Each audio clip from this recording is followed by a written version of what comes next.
बिस्मिल्लाहिर्रहमानिर्रहीम। किस्सा कहानी प्लस के मोहतरम नाजरीन, तो आइए सुनते हैं आज की कहानी। जहदा को अचानक फालज का अटैक हो गया। घर का सारा निज़ाम दरहम बरहम हो गया था। बहुत सी मुलाजमीन रखे, मगर 7 बच्चों की जिम्मेदारी कौन उठाता। अच्छी तनख्वाह देने के बावजूद जो मुलाजमा भी रखी वो चंद दिन बाद ही भाग गई। ऊपर से बीवी बच्चों की हालत देखकर मुझे शदीद गुस्सा आता था। दुकान से थका हारा घर आता तो घर की हालत देखकर थकन मजीद बढ़ जाती। सबसे बड़ी बेटी 13 बरस की थी। वो अपने हाथों से बर्तन धोती, घर के छोटे मोटे दीगर काम करती तो मेरी आंखें भर आतीं। खाना मैं रोज़ बाजार से ही लाता था। फिर जहदा की देखभाल में घन चक्कर सा बन गया था। पिछले एक हफ्ते से एक खातून मेरी दुकान पर आ रही थी।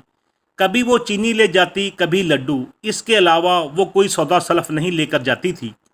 वो 35 बरस की खातून थी। इलाके में मेरी सबसे बड़ी परचून की दुकान थी।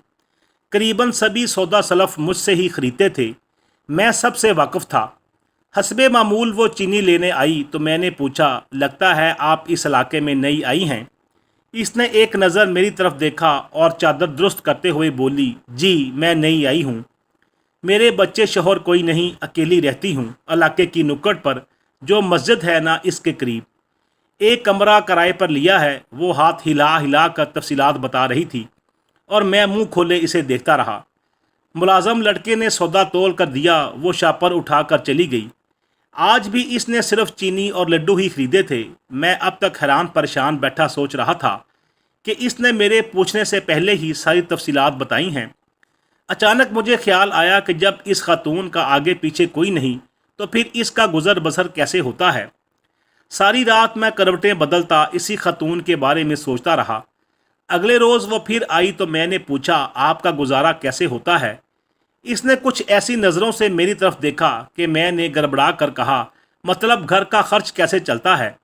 तो वो गहरी सांस लेकर बोली, अल्लाह देता है खा लेती हूँ। शुक्र है इस पाकज़ात का, जिस हाल में वो रखे मैं खुश हूँ। मैंने कंधे पर रखा रुमाल दुरुस्त करते हुए कहा, जी जी बिल्कुल, अल्लाह ही राज़िक है। आप अकेली पर कैसे रहती हैं। मैंने कुछ झिझकते ही अगला सवाल किया। 2 किलो चीनी और आधा किलो लड्डू दे दें। वो चादर के पल्लू से पैसे खोलते हुए सख्त लहजे में बोली। इसका मतलब था कि वो मज़ीद बातचीत नहीं करना चाहती। मुलाजम लड़का सौदा तोलने लगा। कुछ लम्हे खामोशी से गुजर गए।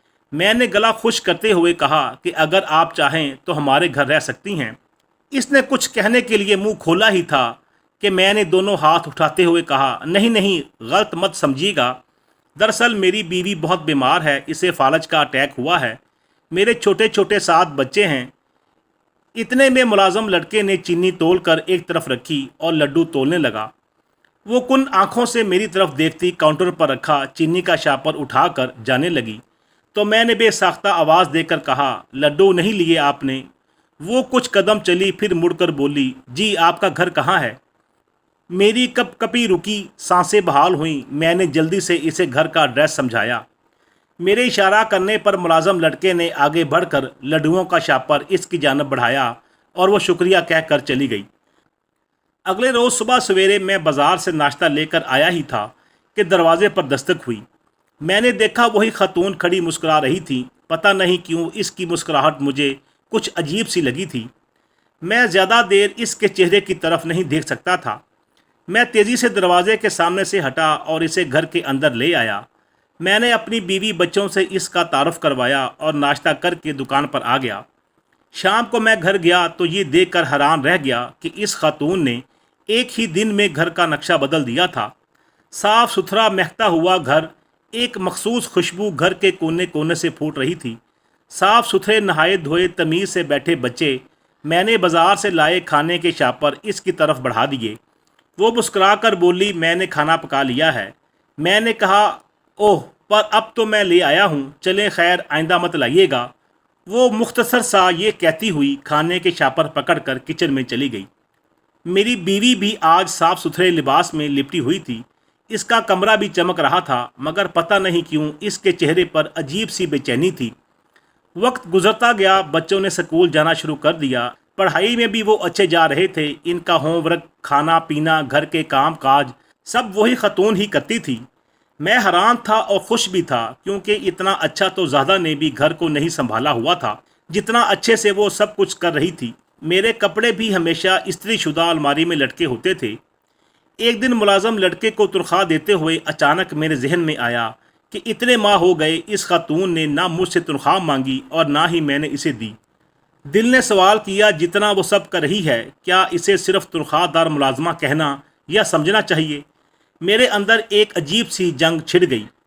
گھر آ کر میں نے اس خاتون سے تنخواہ کی بات کی۔ وہ حسب معمول چہرے پر مسکراہٹ سجائے بولی، مجھے رہنے کو گھر مل گیا ہے، کھانے پینے پہننے اوڑھنے کو سب کچھ مل رہا ہے، مجھے اور کچھ نہیں چاہیے۔ میں تو پہلے ہی اس سے بہت متاثر تھا۔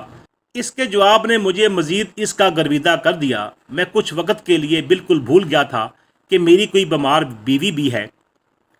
بس مجھے تو ہر جگہ وہی خاتون نظر آتی، کھانا پکاتی، بچوں کو سنبھالتی، ہوم ورک کراتی، گھر کی صفائی ستھرائی کرتی۔ ہاں، وہی تو تھی اس گھر کی اصلی مالکن۔ پھر مجھے اپنی پہلی بیوی یاد آ گئی، سمیرہ۔ میری خالہ کی بیٹی تھی، میں اسے بچپن سے پسند کرتا تھا۔ میں نے جب اماں سے سمیرہ کا ذکر کیا تو اماں بہت خوش ہوئیں، لیکن ابا میری پسند کا سن کر بہت سیخ پا ہوئے۔ وہ چاہتے تھے کہ میری شادی ان کی بھتیجی سے ہو۔ گھر میں کئی دن تک بہت جھگڑا ہوا، بالآخر میں جیت گیا اور سمیرہ دلہن بن کر ہمارے گھر آ گئی۔ مگر بدقسمتی سے ہماری شادی کو ابھی 6 ماہ بھی نہ ہوئے تھے کہ اسے بہت شدید بخار ہو گیا۔ ایسا بخار ہوا جس نے اس کی جان لے لی۔ ہمارے سارے خواب دھرے کے دھرے رہ گئے، وہ خواب جو ہم نے اپنے مستقبل کے حوالے سے بنے تھے۔ میں پتھر کی مانند ساکت ہو گیا۔ مجھے یقین ہی نہیں آ رہا تھا کہ میری محبوب بیوی سمیرہ مجھے چھوڑ کر چلی گئی ہے۔ میری حالت مجنوں کی سی ہو گئی تھی۔ میں سارا دن سمیرہ کی قبر پر بیٹھا رہتا۔ اماں میری حالت نہ دیکھ سکی اور وہ بھی چپ چاپ سمیرہ کے پاس ہی چلی گئی۔ میں اس دن ابا کے گلے رکھ کر پھوٹ پھوٹ رویا۔ پھر ابا کی خواہش پر میں نے ان کی بھتیجی سے شادی کر لی۔ ٹھیک کہا ہے کسی نے کہ وقت سب سے بڑا مرہم ہے۔ میں آہستہ آہستہ زندگی کی جانب لوٹ آیا۔ ابا اب بیمار رہنے لگے تھے، ان کی جگہ دکان پر میں بیٹھنے لگا۔ اللہ نے مجھے یکے بعد دیگرے 7 بچے دیے۔ ابا زیادہ تر گھر میں ہی رہتے تھے۔ میں گھر سے دکان، دکان سے پھر گھر۔ میں بچوں کے معصوم کہکہوں میں کھو کر ماضی کی ساری تلخیاں بھول گیا تھا۔ زندگی خوشگوار گزر رہی تھی کہ ایک دن ابا بھی ہمیں چھوڑ کر چلے گئے۔ میں ابھی ابا کے غم سے باہر نہیں نکلا تھا کہ زہدہ کو فالج کا اٹیک ہو گیا۔ بابا چائے۔ میری بڑی بیٹی ٹرے میں چائے کا مگ رکھ کر سامنے کھڑی تھی۔ میں سر جھٹک کر ذہن سے ماضی کو پیچھے دھکیلتا اٹھ کھڑا ہوا۔ تمہاری آنٹی کیا کر رہی ہیں؟ میں نے چائے کا گھونٹ بھرتے ہوئے پوچھا۔ بابا وہ آنٹی نہیں، ہماری مما ہیں، میری بیٹی نے منہ پھلائے ہوئے کہا۔ میرا بے ساختہ کہا نکل گیا۔ ایک عجیب سی خواہش نے میرے اندر سر اٹھا لیا تھا۔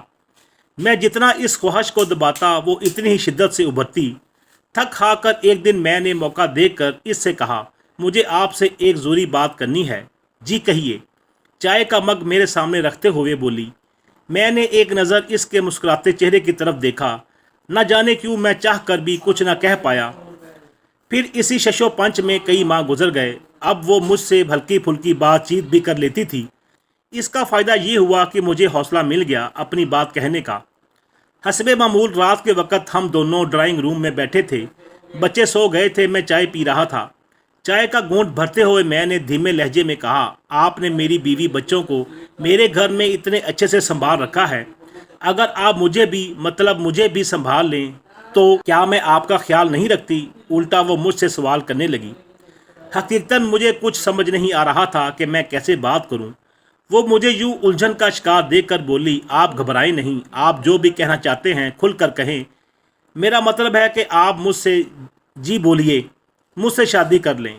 آخر میں نے کہہ ہی دیا۔ میں نے ہچکچاہٹ سے اس کی طرف دیکھا، وہ ہنوز مسکرا رہی تھی۔ اس کو مسکراتا دیکھ کر میرا مزید حوصلہ بڑھا۔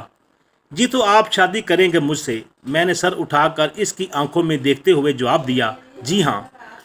وہ کچھ لمحے چپ رہی، پھر بولی، کیا آپ شادی کر لیں گے مجھ سے؟ کیوں نہیں، میں نے اطمینان سے کہا۔ اس کی خاموشی کو دیکھ کر میں نے اندازہ لگایا کہ شاید وہ اپنے ماضی کی وجہ سے فیصلہ کرنے میں دیر کر رہی ہے۔ دیکھو، مجھے تمہارے ماضی سے کوئی مطلب نہیں، یہاں تک کہ اگر تم شادی شدہ بھی تھی تو بھی مجھے ان معاملات سے کوئی واسطہ نہیں۔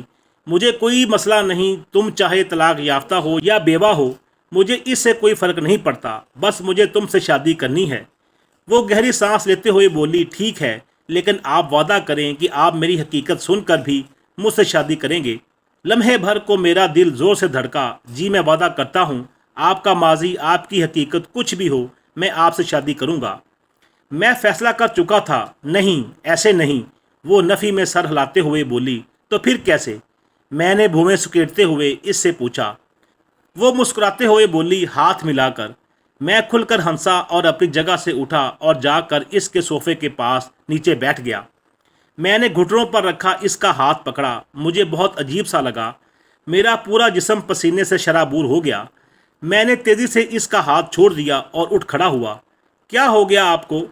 चेहरे पर वही मुस्कुराहट सजाए वो तंजिया मेरी तरफ देखते हुए बोली, तुम्हारे हाथ तो बर्फ़ की तरह ठंडे हैं। मैंने पेशानी से पसीना पोंछते हुए कहा, क्योंकि मुर्दों के हाथ ठंडे ही होते हैं।